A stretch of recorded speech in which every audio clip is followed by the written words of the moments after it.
This is an oral history interview conducted for Witness to War Serving a Nations project at Nauset Regional High School on Cape Cod, Massachusetts. For the sake of this interview, please state your full name and community in which you now reside. It's Dustin Lee Burns, and I live in South Dennis, Massachusetts. The first question is, where were you born? I was born in Van Wert, Ohio, but I didn't stay there very long. I grew up basically in a little town called Rapidan, Virginia, for most of my life. Was anyone in your family in the military? Yeah, my dad was in the Army for a little while, and I have an uncle who served in Vietnam. What were you doing prior to joining the military? So, I enlisted in the U.S. Army Reserves when I was a first year at the University of Virginia, and I took a little time off to go do the basic training, and then pretty much just stayed in the reserves for the rest of the time until the final little over a year when I was serving in Iraq. And why did you choose to enlist? That's a good question. I guess it's kind of complicated, and it probably is for a lot of people. Felt like the right thing to do. It seemed like something that I always wanted to do, and it's something I thought I could balance with school and do the service at the same time. So I decided to do it. How old were you when you enlisted? I think it was 18 still. And how did you feel about the war prior to going? I think overall, the idea was to not overthink it. I think when you're a soldier, what you have to do is, do your duty, do what's asked of you to do, and not worry about so much the reasons why you're there, but just to do it to the best of your ability to accomplish the mission with your fellow soldiers. Did you know much about the war prior to going? Yeah, I did. I followed the news. I had a basic understanding of what was being said about why we were engaged in the Operation Iraqi Freedom was what it was called when I was there. So OIF. Yeah, so I had a pretty good understanding. And what was the training you had to complete before going to war? So a lot of the training as warfare kind of evolved with the way that the enemy forces were fighting. It was what you might call an asymmetrical type of warfare. It's not like you see in the movies where you have two uniformed armies directly engaging each other. They had tactics that kind of required the army and the other forces to kind of adapt. So it was a lot of training that focused on staying safe when you're driving, looking out for things called IEDs, which are little roadside bombs that they set up, and different types of explosives. So a lot of the training focused on how you're going to react when you're on the road in vehicles if you get engaged by the enemy. Where were you located during your service? So we were on a FOB, which is a acronym for a base, a forward operating base, and we were a little outside of Tikrit, or Tikrit, potato, tomato, there you go. So northern Iraq mostly. What branch of military were you in? I was in the Army. Why did you choose the Army over the other military branches? Good. That's another good question. That when people they join, they have different reasons for that. My dad was in the Army, so I kind of knew something about it. It seemed like the right balance of the kind of work that I wanted to do in the military and also with school, and it just seemed like the right fit for what they were offering someone in my position. What was your role in the military? It kind of changed. Before I went over, it was mostly personnel work, kind of helping the company maintain their databases and miscellaneous tasks. But when they put our unit together, it was the 375th Quartermaster Unit. Everybody's job kind of changed, We kind of went from our traditional roles to a combat support role. So I had a lot of different jobs that I did. I helped the commander, primarily I helped the commander maintain his databases with our trucks and the various things that were going on around the base. I was also a backup gunner for one of the vehicles, and so there were a lot of little different jobs throughout the year that I was part of. Could you describe your living arrangements? The base was located on an Iraqi Air Force base that had been taken over during the first rotation. We were the third rotation. So we basically set up shop in an old Iraqi Air Force base, and it was an old barracks that their soldiers stayed in, that we were staying in. It was not a great building. We kind of built up with plywood rooms that we stayed in, but it was technically inside, so that was good. When you say rotation, what do you exactly mean by the rotation? So they have deployments, and the deployments are a set amount of time. So if you go over, depending on when you go over, it's called a different thing. Basically, it seems like it's just numbers. So we were OIF 3, and so there was 1 and 2 before us, so those kind of set time periods. And then also, soldiers, a deployment is a set amount of time that they're there, and then that's kind of how they keep track. A lot of soldiers went quite a bit, several deployments, especially if they were active duty. I only went once. So. What was the food like while you were there? The food was pretty good. It's another thing that's kind of changed, it seems, where in the old days, if you go back to like World War II and Vietnam, where the Army is supposed to be, and technically, definitely still is, self-sufficient. So there are people they're cooks, their job is to make the food, and they're Army soldiers. But now, for whatever reason, economic reasons or however that logistical, they hire companies a lot of times, especially if it's a base, to come in and do that kind of work. So there was a company, a private company, that came in and did all the cooking, and then the Army cooks just kind of supervised. So it was pretty good. It was normal food. Yeah.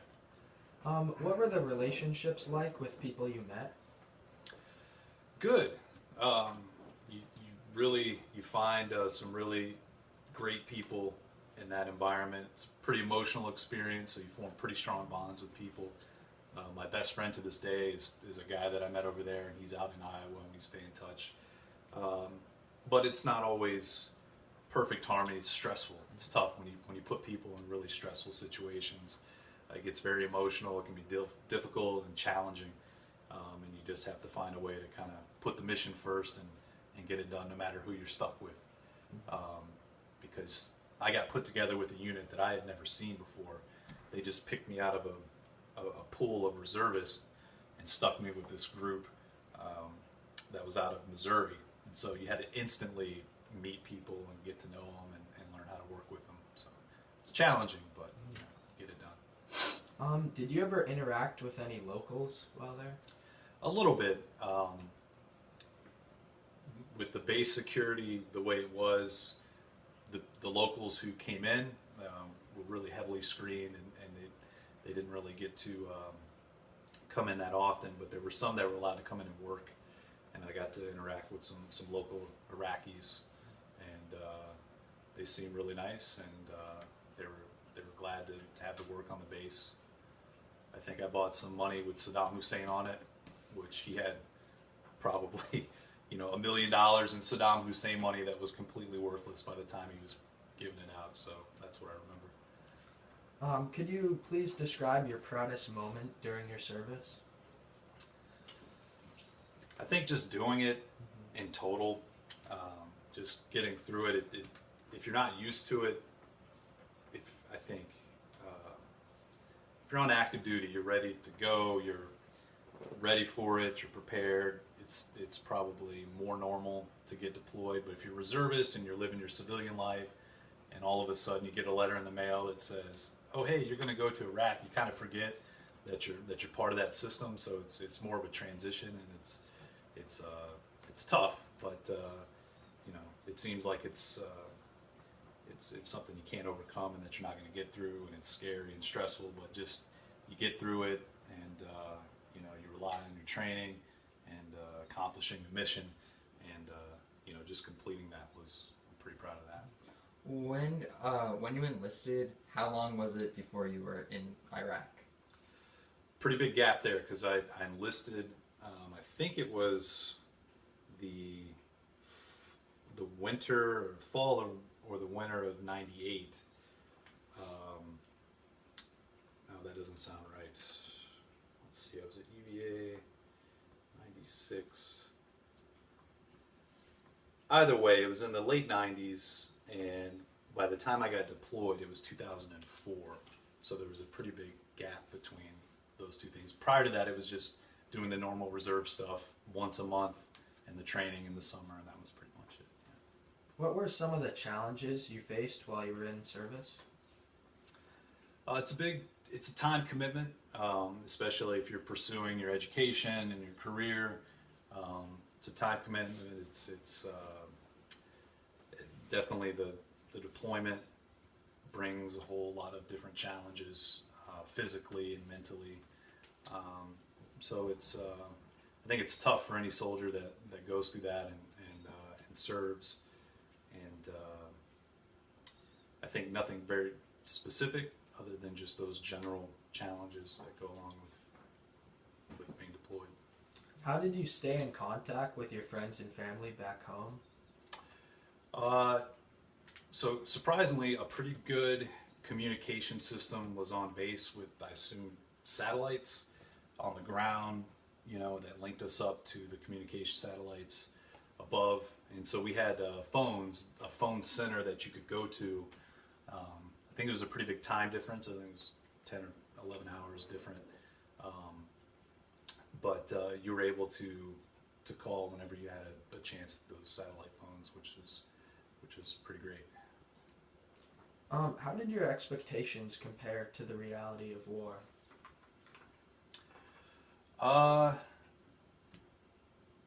That's a really good question. I think if you've never experienced anything like that, you have an idea what it's going to be like from movies and from what people tell you. There's a lot of time where nothing happens, and there's a lot of boredom and sitting around waiting for something to happen, and then that's kind of punctuated by these really crazy events that you have to respond to. And definitely, again, with my experience, a large part of the military plays a support role to the very few number of soldiers who actually go in and actively pursue the enemy forces and buildings and things like that. So for support soldiers, there's a lot of time when you're not really doing anything and you're just kind of doing your normal support role, and then the base might get attacked. They would lob in a lot of mortars from nearby towns. That was kind of their primary way to antagonize the people on the base, because again, they can't really fight directly. They don't have the technology or the military capacity to deal with the U.S. force, which that's pretty much true of any army. So a lot of harassing techniques with mortar attacks, and soldiers did occasionally get hurt and killed with those. And then the IEDs on the side of the road, that was it seems like their number one way of attacking. So it's just not quite what you expect. You kind of expect you're going to put on your uniform, your body armor, and you're going to go engage the enemy. But I never saw an enemy soldier while I was over there. I just saw the effects of what they did, really. I mean, that was kind of, different, not quite what I expected. Did you ever operate any vehicles while you were over there? During the training, yes. Vehicles just for use on the base, but never, not any of the vehicles that were that were armored up, that went out to protect the civilian convoys. Can you describe your most vivid memory from your service? We'll say all of it. I think it's all still pretty vivid. Again, the moments where, you know, things were happening and you had that adrenaline rush, that fight or flight response that we talk a lot about in AP biology. Those emotional moments that involve fear or anxiety or excitement. Those are the moments that you remember. There was one night when we thought some enemy combatants got onto the base, and so there's a big, everybody goes on full alert. It's the middle of the night. You put on your body armor and your night vision goggles, and you're on the rooftops looking around and not knowing what's going to happen. Fortunately, nothing did happen. Certainly, whenever the mortars blew things up, kind of the randomness of that, those events, the sandstorms, those are pretty intense to see. These mountains of sand that just come in out of nowhere and cover everything in a blanket of dust, and those were always pretty interesting events. Did you carry a gun in Iraq when you were serving? Yeah, you always had your weapon with you. It was a M16A2. Did you have any experience with guns before you went? Yeah. Growing up, we would target practice and hunting and things like that. So I was familiar. And then, of course, when you go through the training, you spend a lot of time with your weapon, and you're proficient in it by the time you're done with basic training. So. How long was your term of service? The total? Yeah. Yeah, so a little over 8 years. I passed the 8-year mark when I was deployed, and for obvious reasons, they can't let you just go home when your time is up. You know, sorry guys, I gotta go. That's not the way it works. So they keep you a little longer, however long your deployment lasts. It was just a few extra months, and then I think in most cases they'll pay you for that extra time that you were there. So it ended up being a little over 8 years, like 8 years and a couple of months. And while you were over, was there any other countries you went to, or was it just Iraq? So the travel experience takes you to different countries, and we were in Kuwait for a while, which is south of Iraq, kind of getting our gear ready and organizing before everybody moved up north to Iraq. How did you get from America to Iraq? So, if I remember correctly, you go from wherever you are in the U.S. to Maine, and then from Maine to Germany, and then from Germany to Kuwait to Iraq. But then on the way back, it was a slightly different route. But I still think it was basically that basic jump from country to country. And did you travel by plane? Like, was it an army plane or passenger plane? Yeah, well, the first flight over the flight over the Atlantic was on a special, what's the right word, civilian plane, charter plane, but kind of like an airline plane that you would go on if you were traveling across the country. And it was very weird to look around and see it loaded with military gear and weapons and things that you don't normally see on an airplane. But obviously there were no civilian passengers on the plane, so it was just us, and we were separated from the rest of the airport for obvious reasons. But then once you're in theater, which is kind of how they describe when you're in the zone of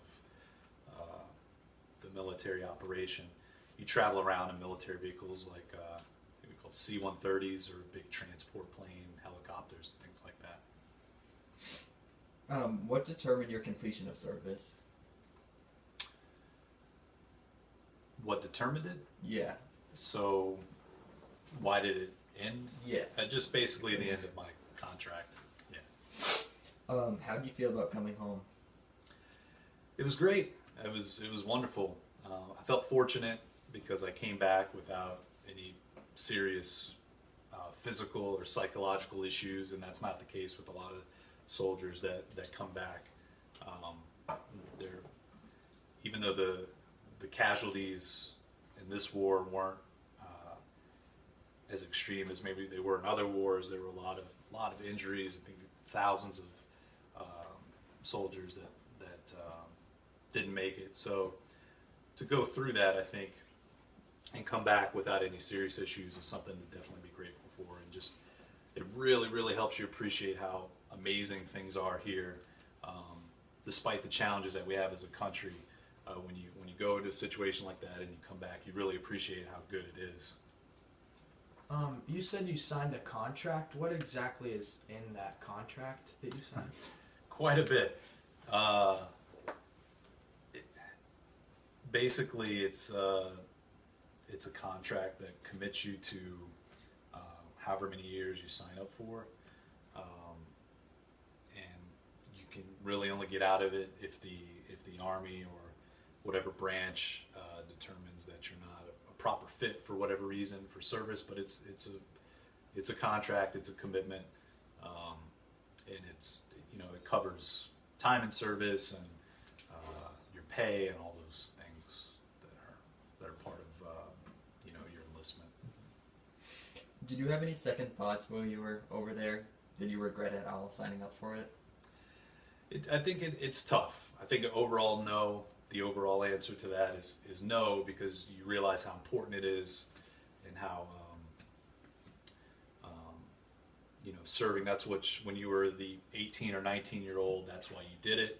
And your opinions might have changed over the years, or how you feel about a particular situation might have changed. But overall, you want to do it because you feel like it's the right thing to do for you and for the people around you and your country. But there were times, certainly, when it's challenging, it's miserable, and you just want to get out of there. And I think that's probably really normal for a lot of people, especially if you're away from your family, if you're in a dangerous situation. Nobody really likes to be in that situation. Did anyone you know enlist with you? No, I think a friend was going to, but at the last second decided not to, and just left me doing it on my own. Did you have any major injuries while you were over? No. Did you go to school after coming home?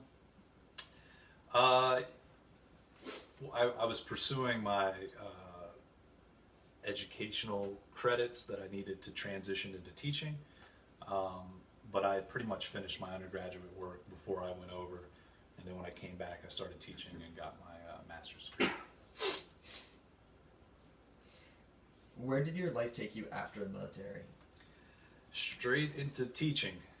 I thought a lot about it when I was over there, and when I came, I had already set it up so that when I came back, I took a few courses just to get what I needed for certification.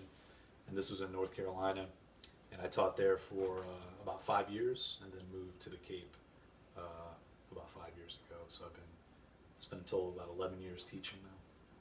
Would you recommend joining the military for any young men thinking of it?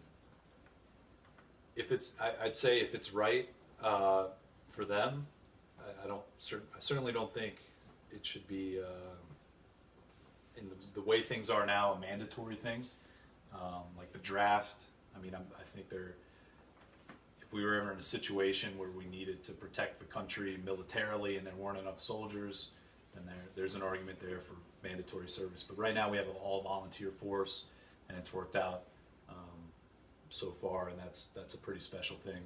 So I think, you know, that's a decision that every young man or woman has to look at their life and say, is this something I want to do? And I understand the sacrifices and the risks that might not be immediate, but maybe down the road. So I would say, yeah, I'm really glad I did it. It changed me as a person for the better, and so for me, it was definitely a good choice. Did any of the skills you learned while in service help you today? Yeah, I think maybe not the skills of my military jobs, because those were pretty straightforward, but definitely dealing with extreme situations and dealing with stress and dealing with being able to interact and work with people that are very different than yourself. Those are all really those kind of intangible things that you get from an experience like that really help you in life, no matter what you do, I think. What was the best day you had in Iraq? There were a lot of good ones. Just times where you're having fun with your buddies and interacting with the people when you're not really under attack or doing something really difficult, and you're just that downtime and you're sitting around. Believe it or not, we had an Xbox. We found a way to network them. I didn't do it. My friend took the wires and rewired things, and then the Xboxes were talking to each other. We were playing Halo and having fun, and it doesn't sound like it would be fun because it's a very strange environment, but you can have fun, and I definitely remember those times too. Other than Xbox, did you have any other things to keep you entertained? We had, people very quickly figured out that you could have things flown in. You could order something on Amazon, and a big C-130 would drop it off eventually. It might take a couple of weeks or a month. So the mail system was really good if you were on the base. So you could pretty much order whatever you wanted. The guys would order big TVs, and you had guitars, and we had our laptops. We spent a lot of time watching movies and reading books, and just, every day you work. There are no days off. So you're working 12 hours a day, no matter what, if anything's going on or not. At least that was the way it was for us. So there's a lot of time to spend. Were you ever over there on any major holidays? Yeah. So I remember Christmas was the first Christmas we were still in Kuwait, getting ready to go north to Iraq. And so Christmas and New Year's, and then early January. It's either late December or early January is when we actually all moved up. Some of us flew in on C-130s, and some of them drove our trucks up, and then everything of 2005. But I was back in December of 2005. So. And how did you keep in touch with the people you met? All the standard ways. You exchange phone numbers and email addresses and things like that. And some people you stay in touch with, and some you don't. Did you ever have any nights away from the base camp? Yeah, I think I can't remember if it was 1 week or two, but there was some time. They call it R&R, for rest and relaxation. Every soldier, at least in our group, got time to fly back home for a week or two, and then you'd have to go back. So there was a little bit of time to get back into the real world, but then you had to go back. How far into your service was your R&R? I think mine was in April of 2005, and so we started training for the deployment in September, October, November. So 6 or 7 months, I think it was, before I got the break. Well, thank you so much for the interview. Yeah, was that it? Yeah. All right. Thank you. Yeah.